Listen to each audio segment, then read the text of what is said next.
भारत और south Africa के बीच हुए मैच के बारे में, जिसमें भारतीय टीम 76 रनों से हार चुकी थी। भारत और अफ्रीका के बीच हुए 22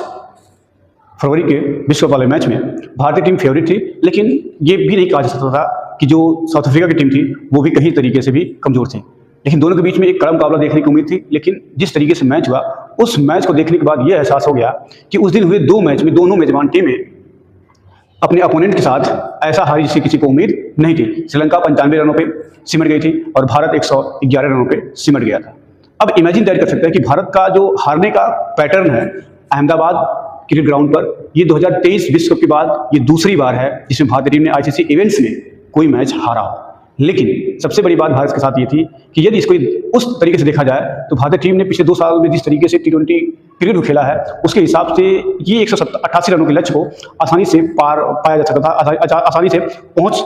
में आ सकता था। लेकिन जिस तरीके से नंबर 1 से लेकर 8 तक के बैटरों ने वो जुझारूपन, वो धैर्य और उस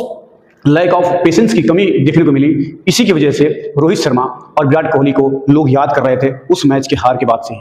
क्योंकि यदि कहा जाता है कि जब भी कंडीशन आपके अकॉर्डिंग ना हो तो आप कंडीशन के अकॉर्डिंग अपने आप को ढालिए और तब तक उस चीज़ को उसी के अकॉर्डिंग चलिए जब तक आपकी पहुंच में वो सारी चीज़ें पहुंच ना जाए, तब तक के लिए। तो इसी का नतीजा ये रहा कि ईशान किशन पहले ओवर में आउट हो गए। आउट होने का तात्पर्य था कि इस पूरे विश्व कप में भारत के खिलाफ पहला ओवर मैक्सिमम स्पिनर डाल रहे हैं, जो ये दर्शा रहा है कि वो पकड़े हुए हैं कमजोरी, चाहे अभिषेक शर्मा हो या फिर ईशान किशन के रूप में। हाँ, पहली गेंद से मारना आपकी मानसिकता हो सकती है, आपका इंटेंट हो सकता है, लेकिन पहली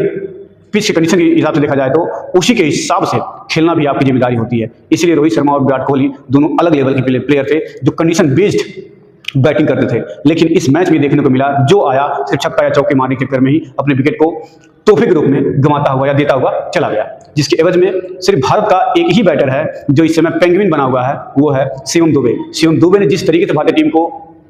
नीदरलैंड के खिलाफ खड़ा किया था, उसी तरीके से वो यहाँ पे भी खड़ा करने का प्रयास तो कर रहे थे, लेकिन अकेला चना भाड़ नहीं फोड़ सकता है। ये कहावत भी होती है कि अकेले शिवम दुबे सिर्फ भारतीय टीम को जिता नहीं सकते थे, सभी 11 टीमों को मिलकर उस तरह के प्रदर्शन करने पड़ते तब इस मैच को जीतना पड़ता। लेकिन जिस कंडीशन की बात आ चुकी है भारत के लिए कि या तो भारत विश्व कप के सेमीफाइनल पहुंचेगा या फिर बाहर हो जाएगा, इसका सबसे बड़ा ताजा सबूत मिला है कल के हुए मैच में, जिसमें जिम्बाब्वे और वेस्टइंडीज के बीच में, जिसमें वेस्टइंडीज ने 254 रनों का विशाल लक्ष्य खड़ा किया था, जिसमें